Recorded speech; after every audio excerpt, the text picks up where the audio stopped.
Out here, on the dark roads of Alabama, not everything you see is what it seems. I've been behind the wheel long enough to know when something feels wrong, and this trip through the Talladega woods nearly broke me. Stick with me to the end, because what I'm about to tell you might make you think twice the next time you see a lonely hitchhiker on the side of a two-lane Alabama highway.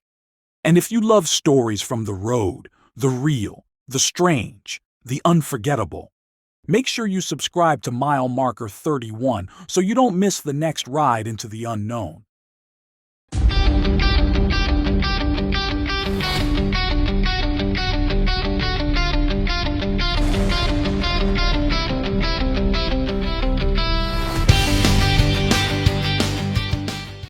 Chapter 1: Highway into the Heart of Dixie. It was just past sundown when I crossed into Alabama on I-20, westbound. My truck's headlights cut through the thick, humid air, beams bouncing off the endless pines that towered along the shoulder. Summer in Alabama isn't like summer anywhere else. It's heavy, alive, and it presses down on you even at night. The cicadas scream from the trees like some kind of chorus, their sound carrying over the hum of my tires. I'd been hauling a load of produce out of Georgia, bound for Shreveport. My dispatcher routed me across Alabama to make up some time. The CB had gone silent an hour earlier, and I kept the radio low, just static and country twang fading in and out. There's something about driving long stretches alone that can start to eat at your nerves, and on that night I felt it hard. Billboards for Birmingham blurred by. Old rusted signs warned of way stations ahead. I passed by exits for places I'd only ever heard in passing: Pell City, Lincoln, little dots on the map that truckers know but never really stop to see. My logbook said I had time to keep pushing, but I needed fuel and a hot cup of coffee.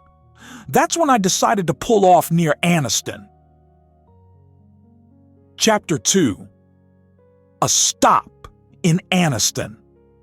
The truck stop was one of those old-school places, fluorescent lights buzzing, half the bulbs dead, the lot cracked with weeds breaking through the asphalt. A line of rigs sat parked like tired beasts, their engines ticking as they cooled. Inside, the diner smelled of fried food, motor oil, and old smoke that had sunk into the walls decades ago. I sat at the counter, sipping coffee that tasted like burnt tar. A couple locals nursed sweet tea in the corner.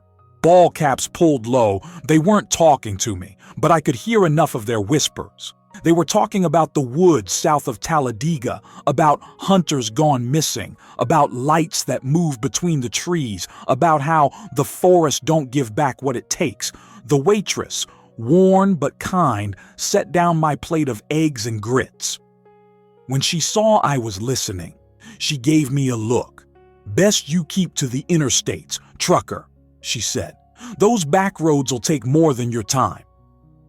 I laughed it off, paid, and headed back to my rig. But as I climbed in, the unease stayed. Truckers know. Sometimes you hear things at diners that are just small-town talk. Other times, it's a warning. Chapter 3: The Forest Route. Not 20 miles later, the highway narrowed with construction, traffic slowed to a crawl, and my GPS suggested an alternate route south. I should have stayed with the line of red taillights, but I was tired of waiting.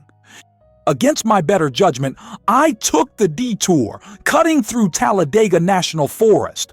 The moment I turned off, the world changed. The interstate noise faded, replaced by silence so thick it pressed in through the cab. The two-lane blacktop wound like a snake through dense trees, branches stretching overhead to blot out the stars. My headlights painted the road, but beyond that was nothing, just darkness. Deer, shot across the lanes, their eyes glowing like orbs before vanishing into the brush. Every mile marker looked the same, and I couldn't shake the feeling that something was pacing me. Out in the woods, just beyond the edge of light, truckers are used to loneliness. But this was different. This road wasn't empty. It was watching. Chapter 4. The Lone Hitchhiker. Just before midnight, I saw him. A figure on the shoulder, thumb out, head hung low. He wore a faded army jacket, jeans torn at the knees, boots caked with mud. For a second I thought about passing him by. Every driver knows better than to pick up strangers, especially in the middle of nowhere. But something in me hesitated. Maybe it was guilt, maybe pity. Maybe I just didn't want to be alone. I slowed, air brakes hissing, and opened the passenger door. The man climbed in without a word, sat stiff in the seat, and buckled up like he'd done it 1,000 times. His face was gaunt, weathered, eyes shadowed deep. He smelled faintly of tobacco. The old kind you don't smell much anymore. Finally he spoke, voice gravelly. "Don't stop in the woods. Whatever you do, don't stop until we're out." My knuckles tightened on the wheel. I wanted to ask what he meant, but something in his tone told me not to. Chapter 5. Whispers in the Pines. We drove deeper. The road seemed narrower, trees pressing closer. Then the CB, silent all night, crackled alive, static first, then voices, not truckers, not anything I could make out, just whispers, layered and low, like a dozen men talking from inside the forest. My passenger stiffened, eyes darting. "They're not talking to you," he muttered. "They're warning each other."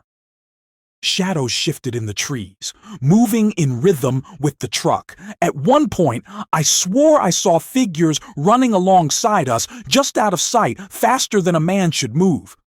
My heart hammered. I turned to the hitchhiker. "What the hell is this?" He shook his head. "Not all things in Alabama wear skin you can see. Keep driving." Chapter 6. Break at a country gas station. I nearly cried when I saw the glow of a gas station ahead. Old sign half lit, Earl's Fuel and Market, gravel lot, one pump, a Coke machine buzzing like it might explode. Inside, a clerk with tired eyes scanned me, then looked at the man in the army jacket. His face went pale. He leaned across the counter and whispered, "He's back again." I froze. "Who?" The clerk didn't answer, just rang me up, hands trembling. I turned to my passenger, but he was browsing like any other man, except no one else seemed to really see him. The couple at the coffee urn didn't even glance his way, like he wasn't there. When we left, I couldn't stop glancing at him. Who or what had I let into my truck? Chapter 7. The Vanishing Passenger. We rode on in silence. The woods thinned slightly, the road winding near streams and low hills. Finally, he spoke. "My platoon marched through here once, long ago. Some of us came back, some didn't. The forest doesn't forget." He turned to me, eyes shining with something between sorrow and warning. "Don't ever stop for them. Don't ever answer when they call." I opened my mouth to ask who they were, but when I glanced at the seat, he was gone. Seatbelt still fastened. Buckle clicked in place. The faint smell of old tobacco lingered. My heart stopped cold. Chapter 8. Pursued in the dark lights appeared in my mirrors. Not headlights, too pale, too fast. They darted between the trees, weaving with the rig's speed, closing in from both sides. The truck shook, engine groaning. My headlights flickered like something was draining the juice. Panic surged. I floored the pedal, 18 wheels screaming as the speedometer climbed. The lights kept pace, flashing between trees like ghostly lanterns. Whispers filled the cab again, louder, overlapping. I shouted into the darkness, begged for them to leave me be, but the forest chased me mile after mile, and I felt the walls of reality bend. Chapter 9. The Bridge. Over Coosa River. Then, like a lifeline, I saw the bridge. Steel beams rising out of the dark, crossing the Coosa River near Wetumpka. As my truck thundered onto it, the lights vanished. The whispers cut off like a switch. The night went still, clean. The moon broke through the clouds, silver on the water below. My radio cleared, country music twanging like nothing had happened. My chest ached with the breath I'd been holding. I didn't look back, not once. Chapter 10. Confession at the Rest Stop. By the time I reached Montgomery, my hands still shook. I pulled into a rest area, killed the engine, and just sat there in silence. Truckers nearby laughed, smoked, swapped stories like it was any other night, but for me, it wasn't.